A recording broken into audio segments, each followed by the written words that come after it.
Hi, this is Aaron for BandLab, and in this video we're going to make a beat in the style of the late legendary dance music producer Avicii, using BandLab's free online DAW.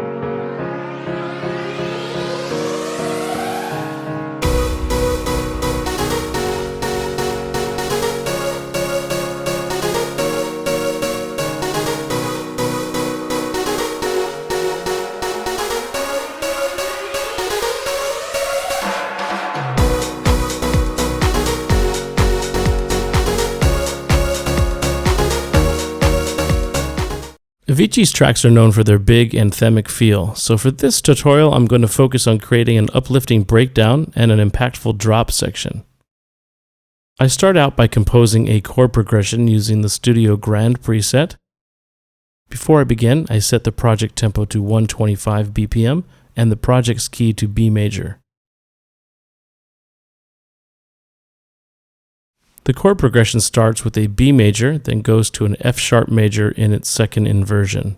This inversion, moving the fifth down an octave so that it's the lowest note, helps the transition between the chords sound smoother. The next chord is C sharp major, then D sharp minor. Finally, we hit C sharp suspended 2, which gives us a satisfying transition back down to the first chord again.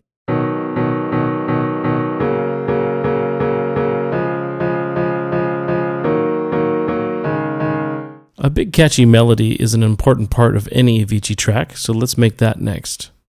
I create a new instrument track and select the synth lead's Fat and Dirty patch, a big rich lead sound that will cut through the mix.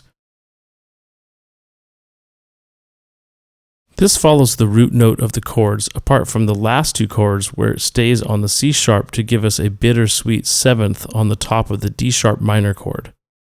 This melody features a trademark Avicii trope, a repeated ascending ostinato.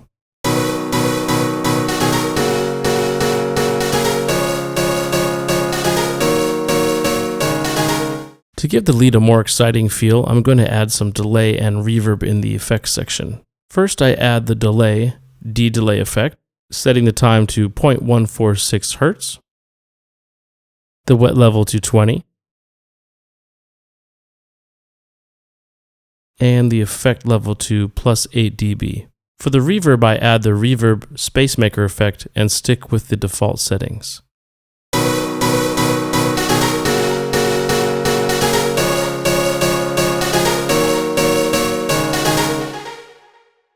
I want to give this lead sound a bit more character and body, so I decide to layer it with another track. The easiest way to do this is to duplicate the track and change the duplicate's instrument to another patch. To duplicate the track, I right-click it and select Duplicate Track. I set the new track's instrument to Vintage 4 and leave everything else, including the effects chain, just as it was.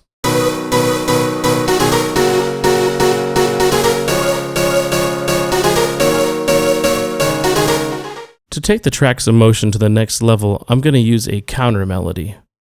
This time I'm selecting the synth lead, Uber lead preset and composing a part that follows the rhythm of the piano chords.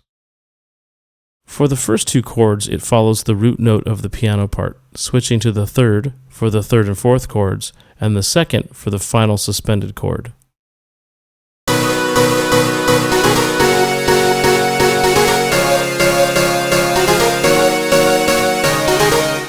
Again, I want to make this sound fuller, so I duplicate the track and this time select the piano fanfare organ patch.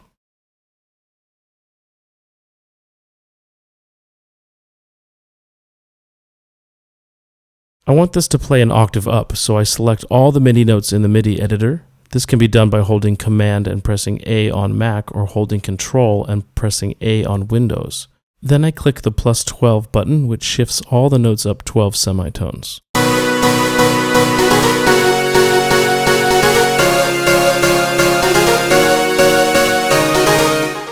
We're using a lot of layered instruments at this stage, so to prevent the master channel from clipping, I turn down the volume levels of the tracks. I turn everything down to -6 dB, apart from the counter melody, which I turn down to -9 dB.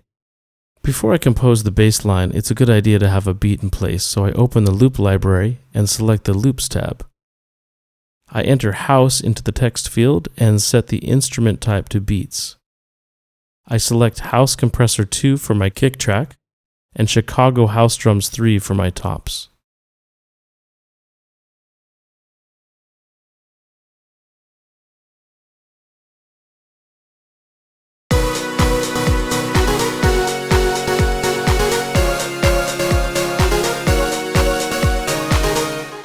To make a bass line, I create a new virtual instrument track and set it to Synth Bass Fancy Bass.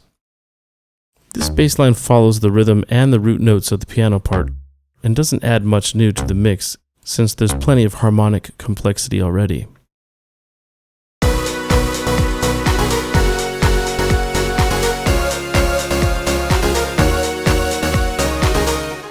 For the arrangement, I build up from the piano breakdown by adding the lead, then dropping into the beats and bass, then finally adding the counter melody. To add impact to the start of each 8-bar section of the breakdown, I use an impact sample from the loop library, specifically Shell Shock Impact.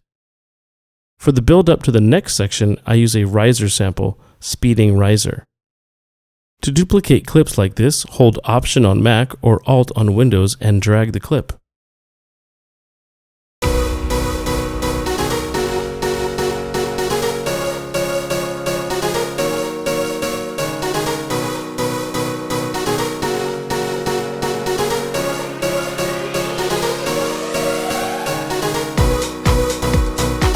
I also use a filter effect on the piano to thin it out before the drop. I select Tone Multi-Filter, set it to High Pass mode, then enter the automation view and automate the high pass to rise up and quickly drop back down over the final 4 bars before the drop.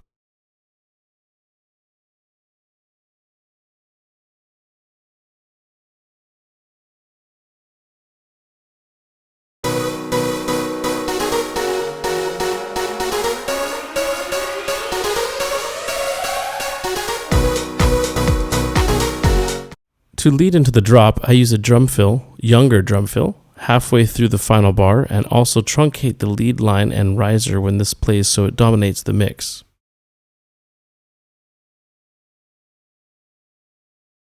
I don't want it to sound too loud, so I turn its volume down to -3 dB.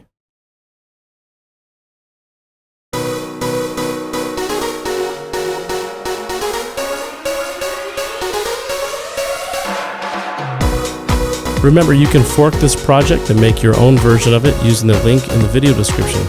Have fun!